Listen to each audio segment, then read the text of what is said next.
Hey, hi, my name is Georgy Cohen. And so I have a confession to make before I start is that I am actually not a crafter. Yes, I know, shocking. But I did write a big feature for the Boston Phoenix a couple years ago about the burgeoning indie craft movement. And writing that and talking to a lot of people taught me a couple of things. One is that crafting is really has such a strong sense of community, whether it's you're teaching, you're learning, you're buying, you're selling, you're taking pride in what you do or what others do, or you're finding inspiration.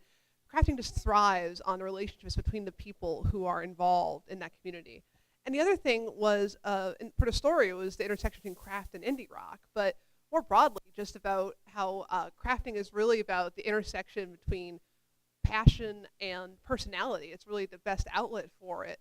And everyone knows Jane from Firefly, who's a Firefly fan in here. So in one episode, he received a gift of this hat from his mom.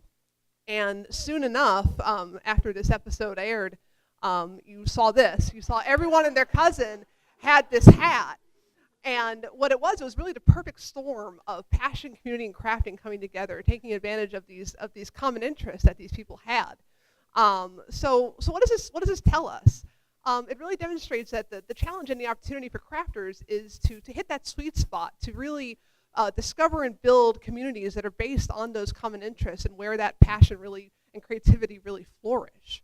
But it's not about being some sort of Jane Hat factory, right? It's about being a person. It's about being human, being attentive and responsive, and really thriving about where people and passion come together. And in craft fairs is really where that comes out the most, right? Those face-to-face interactions. How can we bottle that? And the web is a really great way to do that. It presents a lot of opportunities for extending relationships beyond just transactions, for really making the most of real relationships with customers.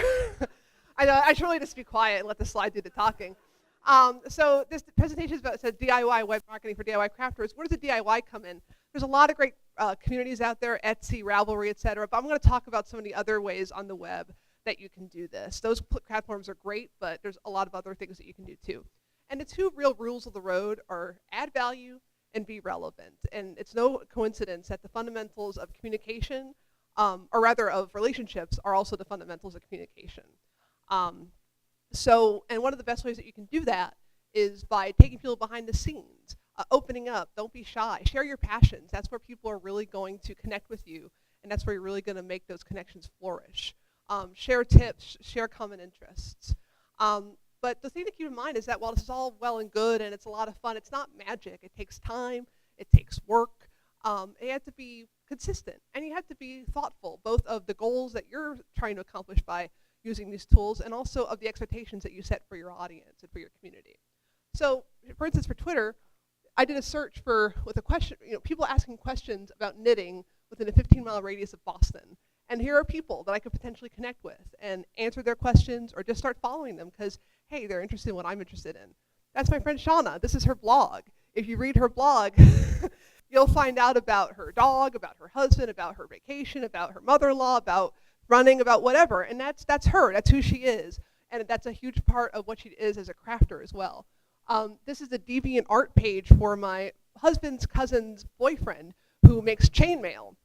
And so he sells it on Etsy, but on DeviantArt, he can have another community that appreciates the artistic value of it and the photography and the models that he shoots showing off his chainmail wear. Flickr is great for not only showing those photos of your work, but finding communities in Flickr groups where you can do a search or create your own community for people who want to share images of the works that they create. So this is a video. I typed in how to make a necklace into YouTube, and this was the first result. Why was this the first result? Because it has keywords, it has tags, has a great title. It basically just leads the way. It leads me right to that content, and I could type that in and get to that content first of all. Here's the Facebook fan page for Subversive Cross Stitch. Facebook, pretty cool, huh? Facebook is everywhere. It's ubiquitous, like it or not. So if you want to connect with people, be on Facebook, share content, have conversation, make it happen.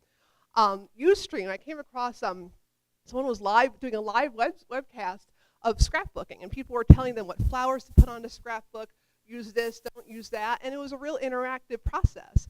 And the people who were watching were really excited about it.